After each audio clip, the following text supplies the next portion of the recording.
Welcome back. You found your way here again. Today, we are going to talk about what really happens when you join the Dark Brotherhood. Not the quests, not the rewards, the cost. You have heard the stories about the assassins in the shadows, the Black Sacrament, the Night Mother. Maybe you have even wondered what it would be like to belong to something like that, to be chosen for murder, to serve the void itself. But there is a truth underneath those stories that nobody talks about. A price paid in pieces of yourself you do not notice are missing until it is far too late. This is the confession of someone who performed the ritual, took the contracts, and learned exactly what the Dark Brotherhood takes from you in exchange for belonging. What it means to serve Sithis, what it costs to become the hand that delivers souls to the void.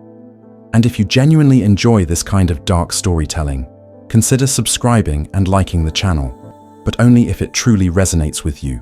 You know the sound Nightshade makes when you crush the petals? It is soft, almost gentle, like brushing silk between your fingers. I remember that detail more than I remember my own name some days. They do not tell you about the little things, the way your hands shake the first time you light those 7 candles in a circle, how the bone fragments feel against your palms when you arrange them into something that used to be a person, real body parts. That is what the ritual demands. A heart still slick with blood, a skull with empty eye sockets staring at nothing, flesh that smells like copper and rot. You stab the effigy over and over while whispering words that feel like they are burning your throat from the inside out. Sweet mother, send your child unto me, for the sins of the unworthy must be baptized in blood and fear. I performed the Black Sacrament in a cellar that smelled like mildew and rat droppings. My hands were covered in someone else's blood. The nightshade petals stained the dagger purple black. I said the words 11 times before my voice gave out. Then I waited and waited. The Dark Brotherhood does not come immediately. They test your patience. They test whether you really mean it, whether you truly understand what you are asking for. 3 days later, I woke up in a different place. Not my bed, not my home. An abandoned shack in the marshes north of Morthal, the kind of place where screams would disappear into the fog. My hands were bound, my head was pounding, and there was a woman sitting on a bookshelf above me, swinging her legs like a child on a fence post, wearing black leather that seemed to drink the light. Her name was Astrid. She smiled when I opened my eyes. She told me I had stolen something. From her, a kill. The old woman I wanted dead, the one I prayed to the Night Mother about, she belonged to them. The contract was already purchased, already assigned. I took what was not mine, so now I owed them. A life for a life. That is the law of the void. That is how Sithis keeps the balance. There were 3 people tied to chairs in that shack. Execution hoods over their faces. Black cloth covering everything but their mouths. Full-time, the fearless. Alea Quintus. Vasha. She told me one of them had a contract on their head. One of them was supposed to die. My job was to figure out which one. Talk to them. Ask questions. Decide who deserved it most. I remember Full-Time's voice. Gruff and defensive. He kept insisting he was a mercenary, that he killed for money, that it was just business, nothing personal. Alea was different. She cried, she begged. She said she had a family waiting for her in Riften, that she never hurt anyone, that she did not deserve this. Vasha barely spoke, just muttered about debts and bad choices and how he always knew it would end this way. Astrid watched me the entire time, arms crossed, that smile never leaving her face. She did not rush me. She did not push. She just waited. Let the silence do the work. Let the weight of the dagger in my hand grow heavier with every passing second. Here is what they do not tell you about becoming a Dark Brotherhood assassin. The initiation is not about finding the right target. It is about breaking the part of you that asks whether there is a right target at all. It does not matter who you kill in that shack. It never mattered. Astrid confirmed this later without confirming anything at all.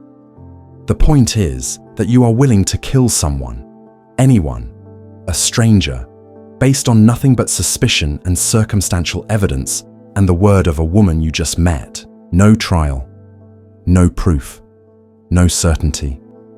That is the first lesson. Certainty is a luxury assassins cannot afford. I killed Alea. I do not know why. Maybe because her tears felt too convenient, too practiced, or maybe because I was angry that she made me feel something. Guilt is a distraction. Doubt is a weakness. Astrid taught me that before I even knew I was learning. She handed me the password to their sanctuary, told me where to find them, said I was family now. The word felt wrong in my mouth, even as I repeated it back to her. The Dark Brotherhood sanctuary sits near Falkreath, hidden in the rocks like a wound in the earth. You approach a black door carved with a skull. It speaks to you.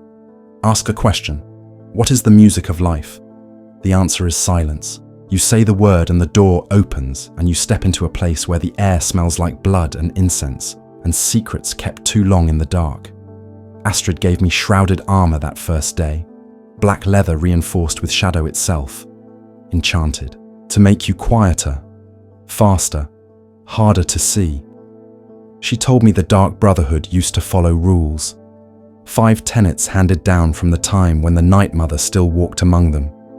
Never dishonor the Night Mother, never betray the Brotherhood or its secrets, never disobey orders from a superior, never steal from a brother or sister, never kill a brother or sister.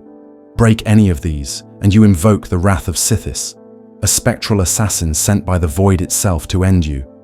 But Astrid said those rules were old, outdated, relics of a time when the Brotherhood was stronger, when they had structure, listeners and speakers, and a hierarchy that made sense. Now there was only one rule: respect the family. That was it. Everything else was negotiable, flexible. Astrid said the tenets were what destroyed the Brotherhood in Cyrodiil, made them rigid, made them weak. I believed her.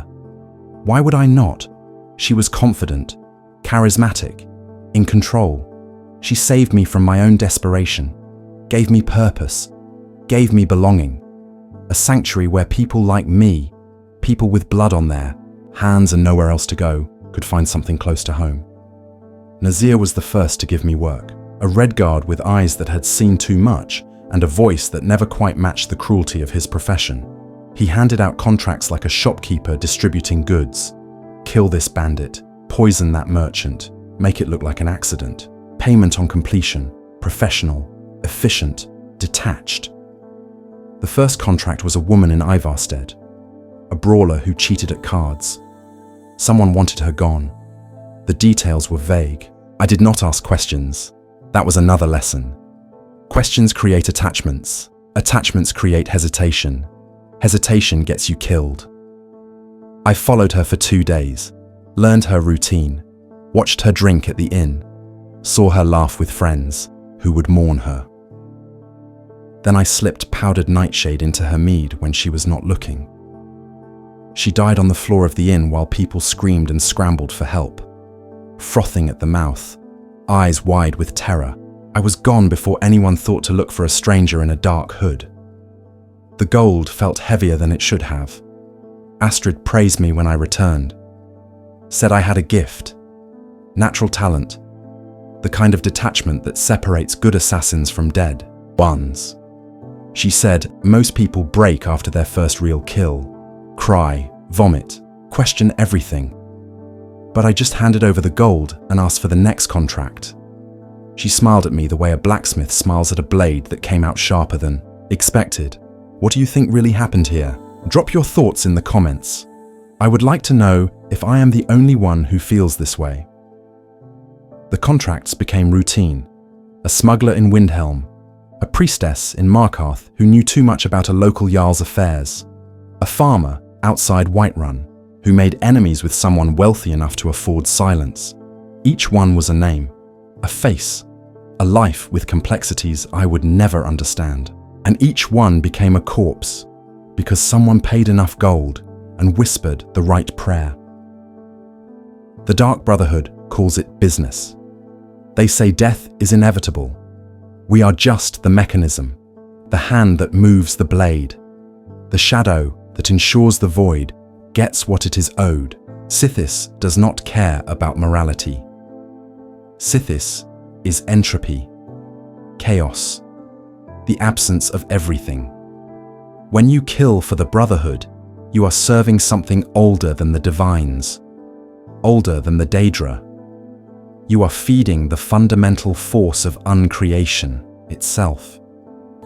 They make it sound holy, transcendent, like we are priests performing sacred rites instead of murderers collecting blood money. And for a while, I believed that too. Had to believe it, because the alternative was looking in a mirror and seeing what I had become. A weapon, a tool, something that used to be a person but now only functioned when pointed at a target and released. The family helped, Vizara with his dry humor and calm professionalism. Babette, who looked like a child but had been killing for 300 years. Nazir, who never judged. Gabriella, who moved through the sanctuary like smoke. Even Arnbjorn, Astrid's husband, the werewolf who killed with his bare hands and never apologized for what he was. We ate together, trained together, shared stories about contracts gone wrong, laughed about close calls and creative kills. It felt like belonging, like purpose. And belonging is a powerful drug when you have spent your whole life on the outside, looking in, but there was always something underneath, a tension, a wrongness that nobody wanted to name. It started when Cicero arrived. Cicero was a jester, red and black motley, bells on his clothing that jingled when he moved, a painted smile that never quite reached his eyes. He arrived at the sanctuary pulling a wagon. Inside that wagon was a coffin. Inside that coffin was a corpse. The Night, Mother, she had been dead for centuries, mummified, preserved by rituals I still do not fully understand. But according to Cicero, according to the old ways, she was still the true leader of the Dark Brotherhood, the bride of Sithis himself, the only one who could hear the prayers spoken during the Black Sacrament and relay them to the listener who would then tell the speakers who would assign contracts to assassins. That was how it was supposed to work. That was the hierarchy written in blood and shadow since the Second Era, when the Brotherhood split from the Morag Tong. Astrid hated it immediately. You could see it in her face when Cicero wheeled that coffin into the sanctuary.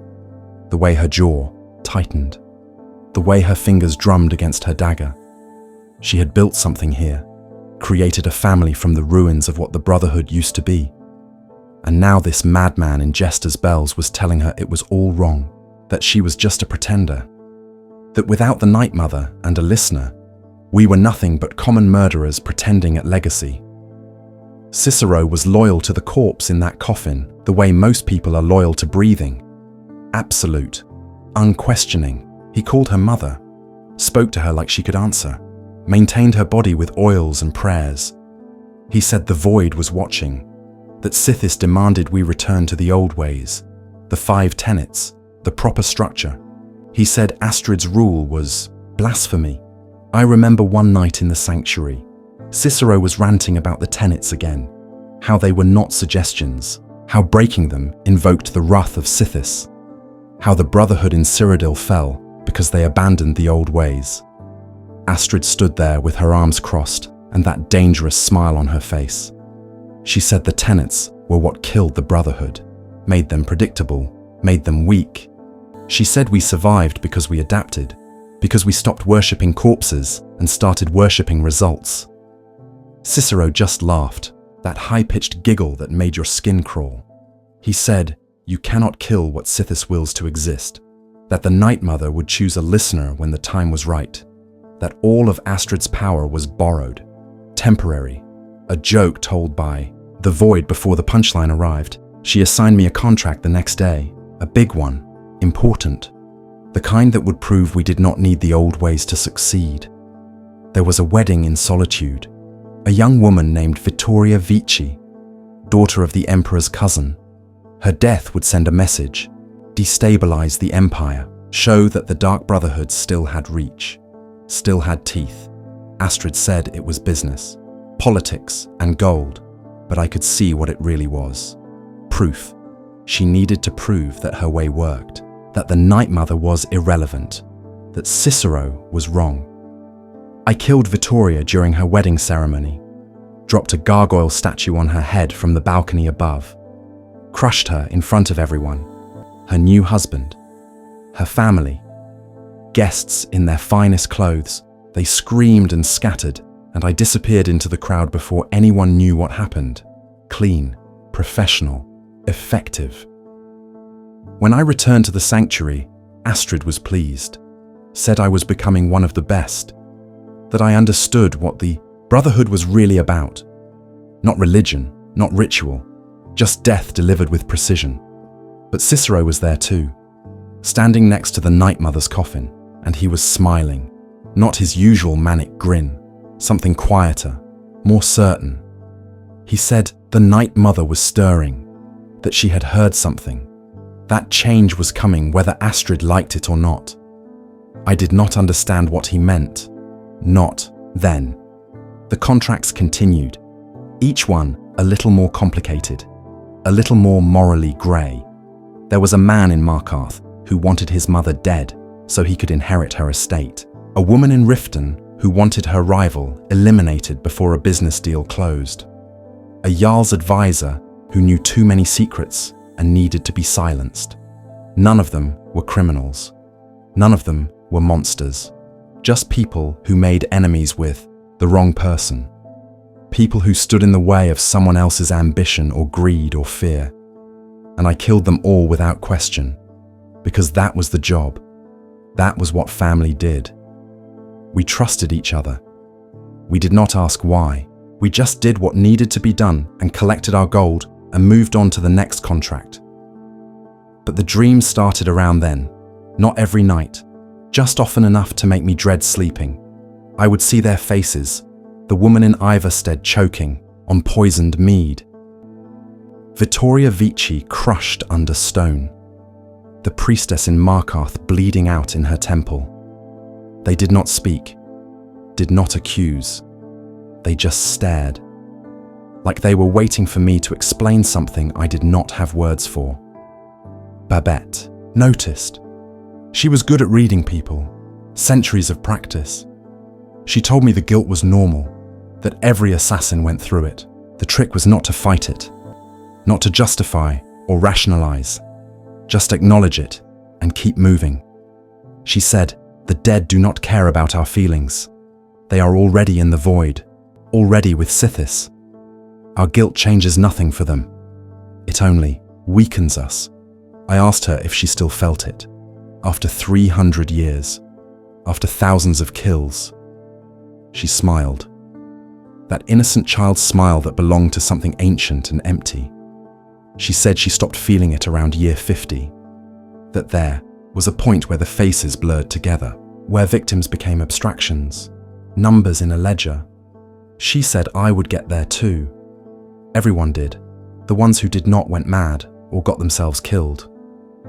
I remember thinking I did not want to get there, did not want to reach the point where human life became background noise, but I also remember being terrified of what it meant if I never did, if the dreams never stopped, if every face stayed sharp in my memory forever. If you have ever wondered what choice you would make in a situation like this, tell me in the comments. I will be reading them. The worship of Sithis is not like worshipping the divines. There are no temples, no priests in golden robes preaching about love and mercy. Sithis is the void, the Dread Father, the original creator who existed before the Aedra, before the Daedra, before reality itself decided to have rules. He is chaos, entropy, the cold nothing that waits at the end of everything.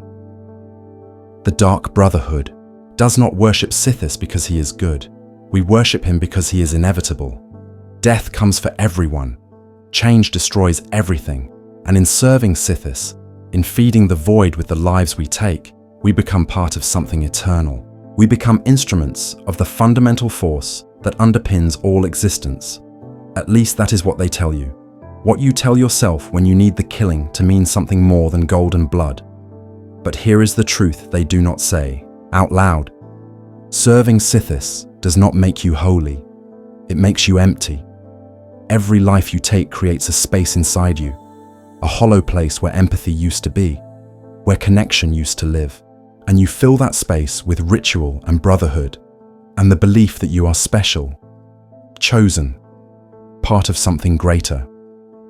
You fill it with lies because the alternative is staring into that emptiness and realizing it looks exactly like the void you claim to serve. Cicero understood this. I think that is why he clung so desperately to the Night Mother, to the old ways, to the structure and rules, because without them, what were we? Just murderers. Just people who killed for money and called it devotion. The tenets gave it meaning. The Night Mother gave it purpose. Strip those away, and all you had left was blood and gold and the hollow feeling that followed you home after every contract. Astrid did not see it that way. Or maybe she did and chose to ignore it. She said the Brotherhood survived because we were practical, because we adapted, because we focused on what worked instead of what felt sacred. She said sentiment was a liability, that the old ways died for a reason. But I started to wonder if maybe the old ways died because people like Astrid stopped believing they mattered.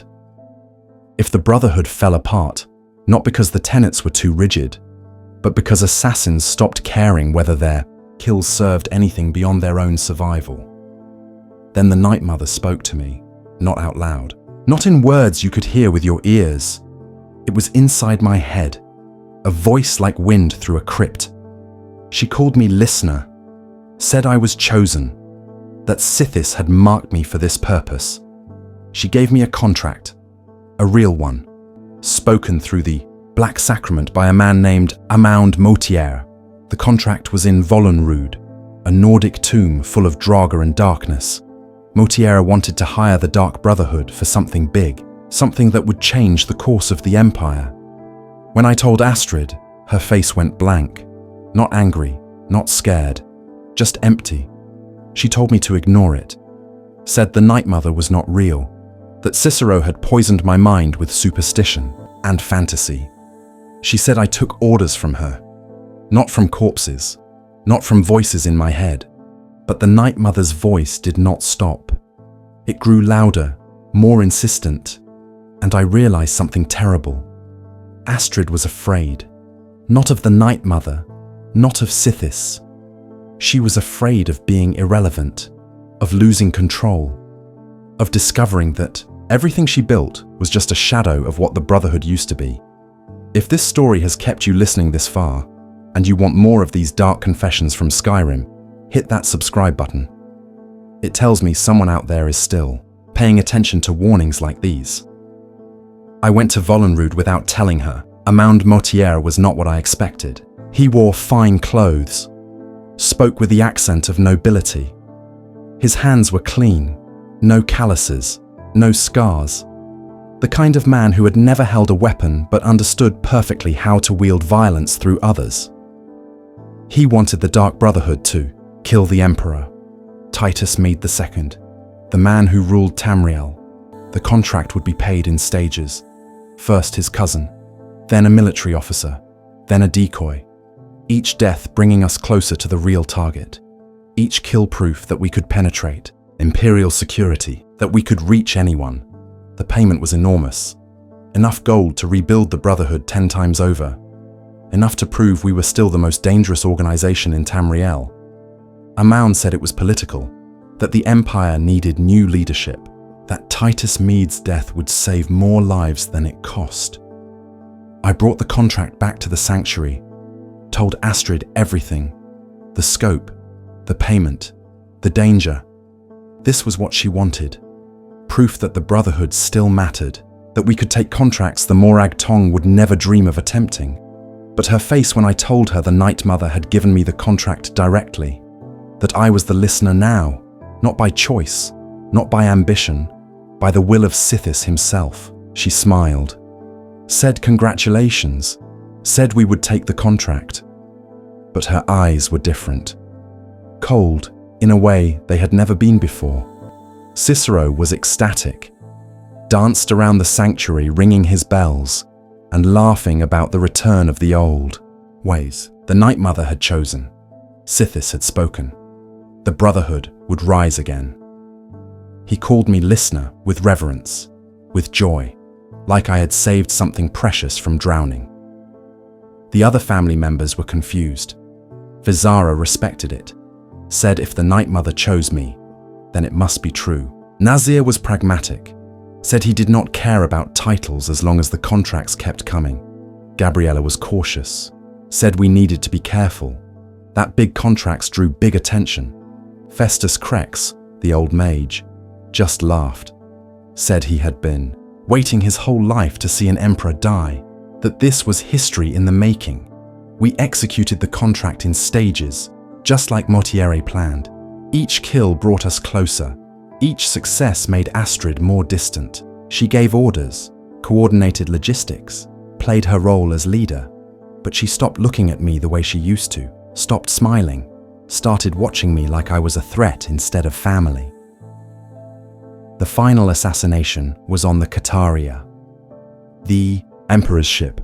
We boarded during a festival, disguised as guards and entertainers, worked our way through the security, past the Penitus Oculatus agents, past the protections that were supposed to make him untouchable, and I reached him in his cabin, alone, unarmed, waiting. Titus Mead knew he was going to die. You could see it in his face. Resignation, not fear, not anger, just the understanding that this was how it ended for him. He asked me one favor: kill the man who ordered his death. Mortiere.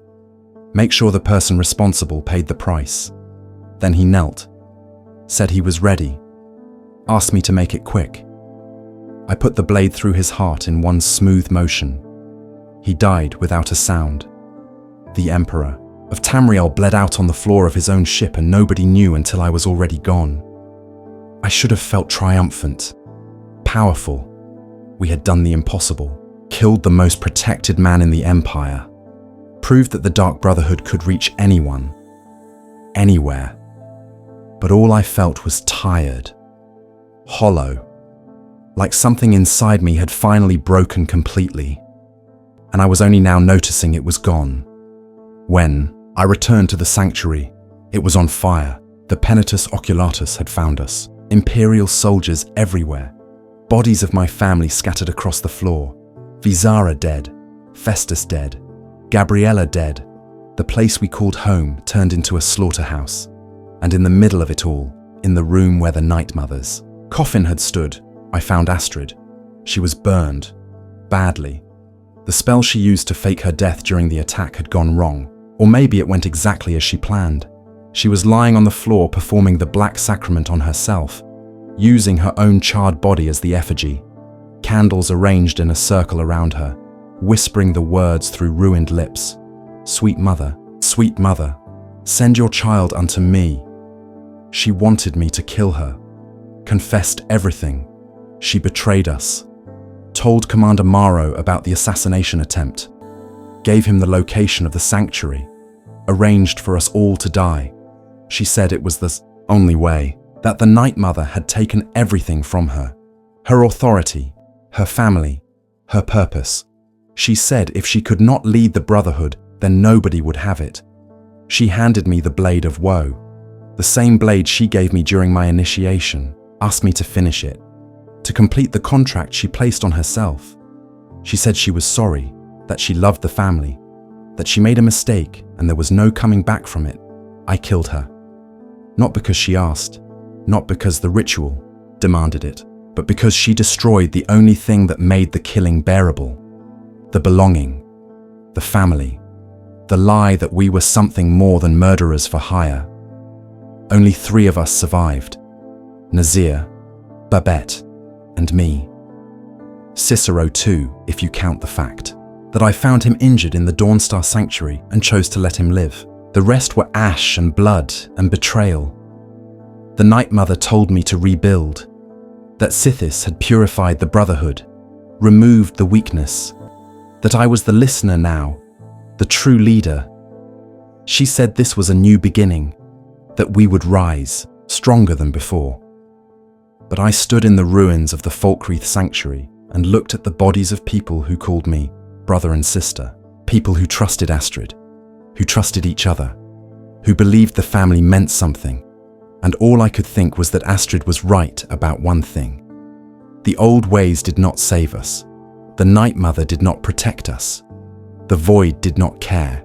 We, rebuilt anyway, moved to the Dawnstar Sanctuary, smaller, darker, colder, took new contracts, trained new initiates, continued the work because that is what assassins do. We survive, we adapt, we kill until someone kills us. But the dreams never stopped. Every face I put in the ground waits for me when I close my eyes. Aaliyah in the abandoned shack, the woman in Iverstead, Vittoria at her wedding, the Emperor kneeling in his cabin. They do not speak. They just watch, like they know something I have not figured out yet. They say the souls of people killed by the Dark Brotherhood go to the Void, to Sithis, that we send them to the Dread Father as offerings, as proof of our devotion. But I think that is another lie we tell ourselves. Another way to make the killing mean something beyond what it is. The truth is simpler, darker. We kill because we are good at it, because it pays. Because once you cross that line, once you take the first life and feel how easy it is, there is no going back. The person you were before does not exist anymore. You can pretend, you can play at normalcy, but you will always be the thing that killed, the weapon that learned to think. Sithis does not make you empty. You make yourself empty, one contract at a time, one justified killing after another, until the space inside where your humanity used to be is just an echo of prayers you no longer believe and blood that never quite washes off your hands. The Dark Brotherhood calls itself a family, teaches you that belonging is earned through murder, that loyalty means killing without question, that love is measured in how many secrets you keep and how many bodies you hide. And maybe for people like Astrid and Cicero and the others, that was enough. Maybe they found something real in the shadows and the rituals and the worship of nothing. But I think most of us were just broken people looking for somewhere that would not ask us to be whole. Somewhere that would accept the worst parts of us and call it strength.